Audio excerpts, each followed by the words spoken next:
Friends, greetings from Celebrate Hope Ministries. My name is Fred Sechewa. I'm the founder and the ministry director of Celebrate Hope Ministries. We want to bring you our end of year greetings from Uganda.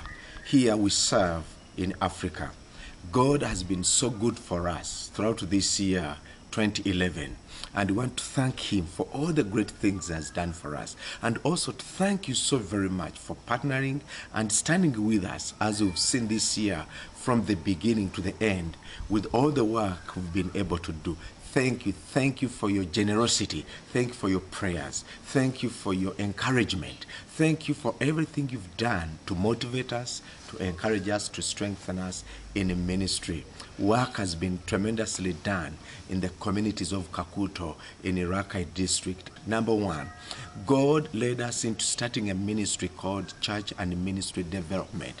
And through this ministry, we train pastors in the right formations of ministry: vision development, mission development, team building, community outreach programs, planning, budgeting, and all the nitty-gritties necessary for ministry development, because we have a purpose, knowing that we are partnering with the church well-equipped, with leadership well-trained, and people well-motivated to reach out to the communities for our Lord Jesus Christ. So this year, we've trained 60 pastors, and this last month we graduated them. It was a very exciting time. These pastors studied all year through, and we graduated them. We sent them off to start doing transformational work in their communities.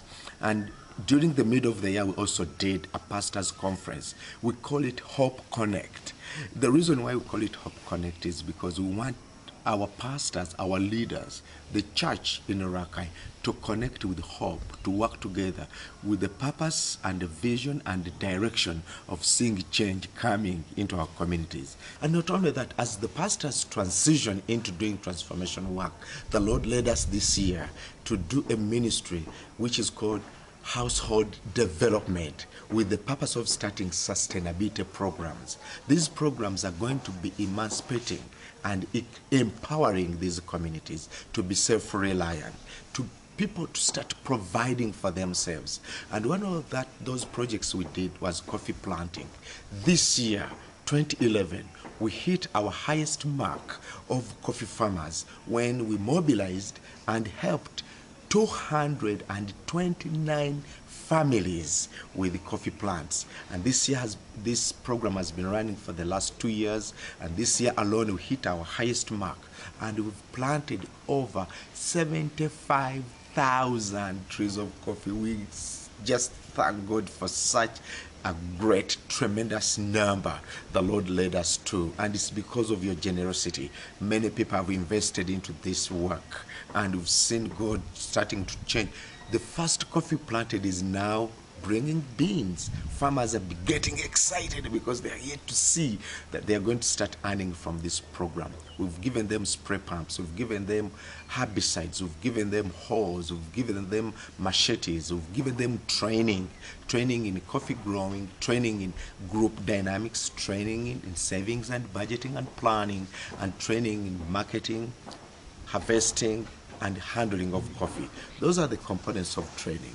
But coffee is a bit long term in the beginning. That's why we started a ministry, a program we call home farming, where we give farmers poultry and piggery.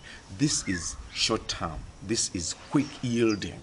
Their families, we think we need what we call quick fixing. We want to fix them very quickly. This year we hit the number of 180 homes, families with both poultry and piggery. And we have a piggery breeding center whereby we breed our pigs, hybrid pigs, and from that breeding center we distribute the pigs to the farmers. Our friends, this generous giving towards this project has enabled us to reach out to 180 families.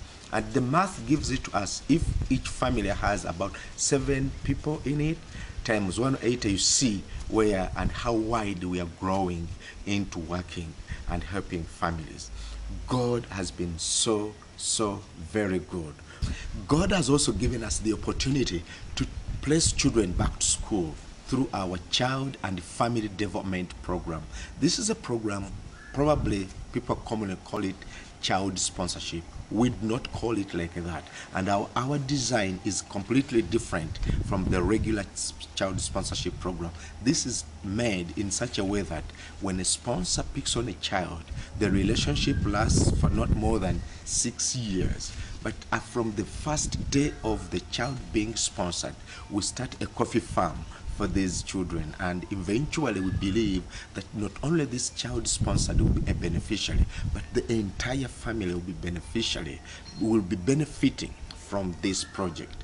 We have now more than 13 children, and we are trusting God for more children being sponsored, and we are seeing God opening more and more and more. This is part of our education development program for these needy, vulnerable children in our communities. Thank you, those of you who have already picked a family to support through child sponsorship, and you've come along with us through this year 2011, and we are seeing God opening many, many doors. But another thing which we need to also focus at is the fact that some of the children, when their parents died, they leave them in dilapidated homes almost collapsing on them, left behind with grandmothers, left behind with widows, their moms being widows, struck with poverty, and sometimes these children are left on their own.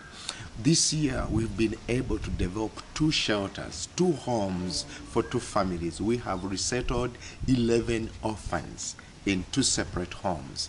We have started a coffee farm on their resettlement land, and we've seen God bringing joy into the lives of these children. People cannot believe that they could move from the kind of houses they were living in and be settled in new homes which are so neatly done and built. Some of you have already contributed to this work. Thank you very, very much. But also we are a ministry involved in developing the entire communities for whoever is in the community can benefit. That's why I've been involved in construction. We've got our partners who've come along with us to construct and develop some community schools.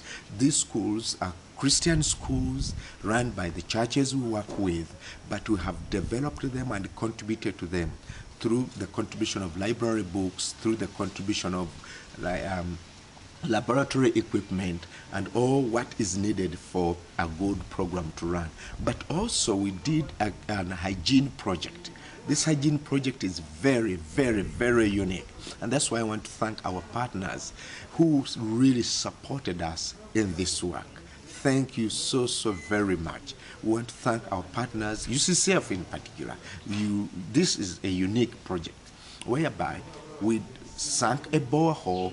Then in it we put an immersible pump, electric pump, and we are pumping water all over, and we have piped water running on these 2 campuses of the high school and the primary school. This hygiene project also saw us construct a unique latrine. In fact, it's like semi waterborne and pit latrine. It is going to be a tremendous hygiene improvement at our school. We are going to put taps all over so that when children finish using the latrine or doing whatever, or even when they are going to eat, they can go to the tap, clean their hands. We want to see how we can improve and better their hygiene at school. Thank you so very, very, very, very much. This work has been done with a great team of men and women. We have our board supporting us in this work, our chairman and the entire board. We want to thank you so very much for the work well done, for guiding us and giving us guidelines and counsel, encouragement, and helping us to govern this ministry. But also on the ground, we have a great team. Pastor Stephen, our programs manager, doing a tremendous job in the Rakai district, connecting and coordinating with all the churches and the communities and managing the staff. David is the one in charge of coffee. David has done a great job. He's running around helping farmers to grow coffee. Willie is the one in charge of home farming, poultry, piggery, and profiling all the people we are working with. We thank God for Julius. Julius is our admin assistant and the man in charge of finance right there in Rakai. Will has done a tremendous job. God has used him greatly to see that resources are well utilized and handled properly. We have Paul. Paul is our field assistant. He's running all over. He's the one to take pictures, he's the one to see that things are delivered, he's the one to go to pick coffee from the nurseries and helping us to do all that work. Myself, I do my ministry part of directing it and overseeing all the activities. And next year we are going to have Rebecca join us in the office to be our office assistant here in Kampala. So that is the team I'm working with. These guys have done a great job, and I'm proud of them because their input is tremendous. This year we are coming to Christmas with a special focus of thanksgiving, but also to remember that when the Lord really comes, He comes along with a full basket of great things. I know God has prepared and has planned a lot for us for next year, 2012. But Christmas is here. What are we seeing from this Christmas? I believe, and God has been speaking in my heart, that we are going to see a new change, a new turn in our lives. Although this is related to Easter, but it also helped me to relate it with what is coming with Christmas, whereby when the Lord died, the curtain was split into two in the temple. And God has been teaching me all through, what does it mean? What does He want me to do? Looking at this message and looking at the coming of the Messiah as we remember Him this season. I just saw that as Celebrate Hope Ministries, we are going to step out by faith. There's nothing which is going to stand before us that God cannot put apart. So I see that message coming this Christmas, and I want to relay that same message to you. May the Lord grant you favor and you step forward in faith and in strength, so that you see the blessings from this Christmas on up to next other Christmas as the Lord gives us life to meet. And may the Lord bless you so much. We are still committed to seeing our communities released from poverty and oppression. We are committed to serving the Lord here in Uganda, in Rakai district, Kakuta area. And I want to say, if you have a mission team, let us know. We are welcome to come and serve. A medical team, or you a pastor, you want to come along and help to teach with us, you can. Or if it's a construction team, you want to construct an orphanage home, we can give you all the numbers and we see how we can put everything together. Welcome to come and serve with us. But above all, thank you so much for us, for what you've done for us. May the good Lord bless you so much. Merry Christmas and happy 2012. All over the world.